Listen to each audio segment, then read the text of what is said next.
Bismillahirrahmanirrahim. Assalamualaikum warahmatullahi wabarakatuh, sedulur batiniah. Alhamdulillah berjumpa kembali bersama saya Cak Gondrong di channel batiniah ini. Mudah-mudahan kita semua tetap dalam lindungan Allah Subhanahu wa taala, diampuni dosa kita, dipanjangkan umur kita, dan dilancarkan rezeki kita. Amin amin ya rabbal alamin.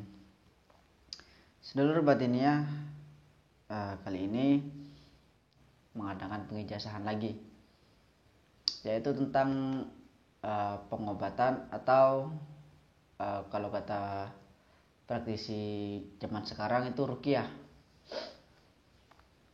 Ini bacaan-bacaan ruqyah ini saya sebenarnya sudah lama mendapatkan ini, yaitu saya mendapatkan dari senior saya di Padepokan Ilmu Hikmah Nusantara.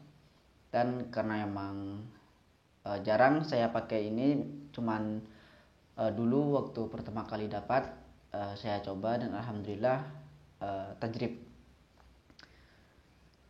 Dan ini termasuk ruqyah tahap 2. Jadi karena saya dapatnya melalui WA, jadi saya tulis di sini, ditulis di buku. Nih, tulis di buku biar tidak lupa. Jadi untuk yang ingin menerima ijazah ini, seperti biasa jangan lupa ditekan like-nya dan tekan tombol subscribe-nya dan aktifkan lonceng notifikasinya. Dan ya bagi yang sempat dibagikan postingan ini ke sosial media yang sedulur ikuti agar agar sedulur kita yang di luar sana juga tahu apa yang kita tahu. Untuk yang pertama, siapkan air segelas. Air segelas ya, siapkan air segelas. Sebotol juga tidak apa-apa sih. Botol seperti ini, misal botol seperti ini. Jadi waktu disiapkan, waktu ingin seperti baca doanya, sedulur siapkan. Terus botolnya seperti biasa dibuka, tutupnya dibuka, letakkan di depan. Ini ya. Dan ini untuk ruqyah tahap kedua ini bukan kita seperti meruqyah pasien, tapi lebih dominan kita membuat air ruqyah. Jadi kita buat air ruqyah saat ada orang yang mengalami seperti sakit medis atau seperti ada gangguan dari jin, kita tinggal memberikan air yang sudah kita bacakan ayat ruqyah tadi. Dan untuk efeknya sedulur tidak usah takut, misal takut kesurupan pasiennya, dan insya Allah tidak akan sampai kesurupan, tapi ini efeknya hanya mual bahkan sampai muntah. Nah, jika sudah muntah, keluar atau tidak keluar yang ada di dalam perut saat muntah, maka itulah penyakit atau jin yang sedang mengganggu. Dia keluar mengikuti muntahan itu. Meskipun saat muntah tidak keluar apa-apa, misal tidak keluar air atau tidak keluar makanan, hanya seperti muntah tapi tidak keluar apa-apa. Jadi saat itu penyakitnya keluar. Nah, jadi untuk yang pertama seperti barusan yang saya katakan, siapkan air. Dan yang kedua, ini sudah tahap membacanya ya.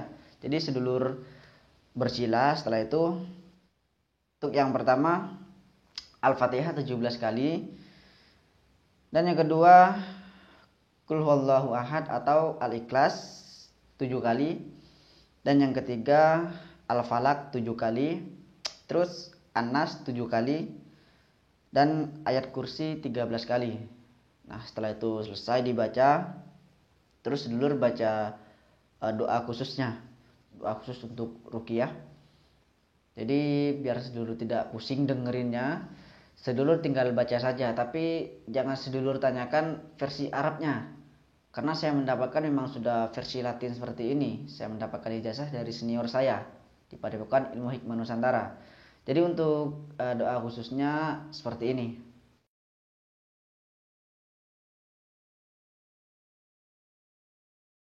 Jadi itu sedulur baca 3 kali. Setelah itu ada doa khususnya yang kedua. Dan doa khususnya yang kedua seperti ini.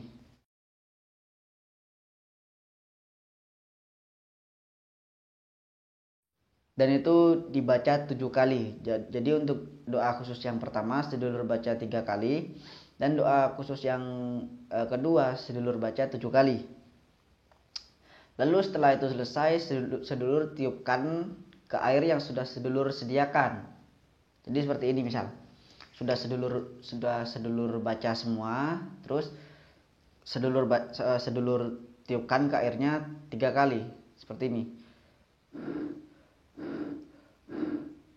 Selesai. Setelah itu sedulur misal jika menggunakan gelas, sedulur simpan dulu, atau jika ada tamu yang menunggu atau pasien yang menunggu bisa langsung diberikan langsung. Jika menggunakan botol bisa sedulur tutup dulu, dan jika sudah ada pasien atau ada yang ingin minta tolong, jadi tinggal kasihkan saja airnya. Nah, sebenarnya untuk ruqyah kuncinya adalah kita yakin. Nah, kenapa saat ada proses ruqyah ada yang berhasil, ada yang tidak. Nah, jadi kuncinya kita harus yakin saat membaca doanya, saat misal seperti saat membuat air doanya atau saat meruqyah orang, intinya kita harus yakin. Jangan sampai di pikiran kita itu ada saya bisa apa enggak ya. Jadi nanti takutnya enggak bisa. Biasanya seperti itu karena banyak orang biasanya ya, terus belum pengalaman, baru sekali 2 kali proses ruqyah, terus saat ruqyah itu yang nonton banyak orang, jadi takut nanti ruqyahnya gagal, karena yang ditakutkan pasti gak berhasil itu biasanya. Jadi kita yakin aja, karena kalau kita tidak yakin maka proses ruqyah meskipun kita sudah membaca beberapa kali itu tidak akan masuk karena kita tidak yakin.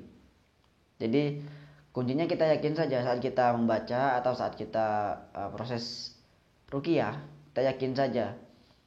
Jika pasien kita mengalami gangguan dari jin, jadi kita yakin saja saat kita membaca, jin yang mengganggu akan merasa kesakitan.